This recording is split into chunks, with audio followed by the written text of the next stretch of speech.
हमारे साथ जुड़ने के लिए वसीम और तफसीलात फराहम करने के लिए। आज अपने आधार नंबर से पैन नंबर को जोड़ने की आखिरी तारीख है। वाज़ेह है कि सुप्रीम कोर्ट 2 से 3 मरतबा आधार नंबर से पैन नंबर को जोड़ने की तारीख में तौसीह कर चुका है।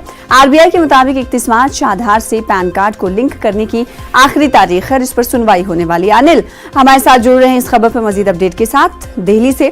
अनिल, आज सुप्रीम कोर्ट में जैसा कि एक बार फिर से सुनवाई होने वाली है आधार और पैन कार्ड को लिंक करने को लेकर, क्या लगता है कि आज की सुनवाई में अब वक्त मजीद नहीं दिया जाएगा आधार को पैन कार्ड से जोड़ने को लेकर, और जो अब तक जोड़ा गया है क्या उसका डेटा भी दिया जाएगा?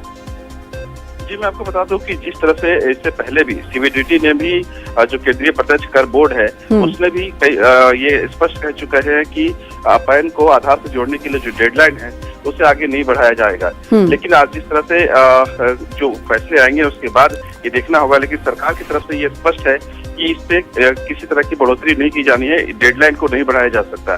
क्योंकि इससे पहले भी हमने देखा कि कई बार डेडलाइन बढ़ाया गया है। इससे पहले भी हमने देखा कि 30 जून 2020 तक बढ़ाया गया था और उसके बाद फिर से ये लगातार बढ़ते रहे।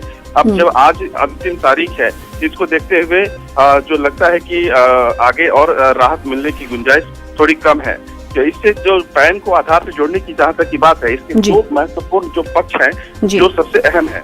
एक जो अगर डेडलाइन नहीं बढ़ती है, यानी केवल आज तक तारीख तक रहती है इसे लिंक करने की, इसकी दो अहम बात यह है कि पहला, जो भी व्यक्ति अपना पैन को आधार से लिंक आज तक नहीं कर पाता, यानी 31 मार्च तक नहीं कर पाता है, तो उसका पैन निष्क्रिय हो जाएगा, यानी वो अमान्य हो जाएगा। दूसरी अहम बात यह है कि 31 मार्च के बाद अगर वो अपना आधार को पैन को आधार से लिंक करता है तो उस 1000 रुपए तक का जुर्माना दिया जा सकता है। क्योंकि पैन कार्ड वो दस्तावेज है जो बैंक के केवाईसी से लेकर के हर एक सेक्टर, हर एक चीज के लिए काम आता है। वो वित्तीय जो कामकाज है हर एक चीज में काम आता है, चाहे वो शेयर बाजार में शेयर खरीदना हो या फिर म्यूचुअल फंड में निवेश करना हो।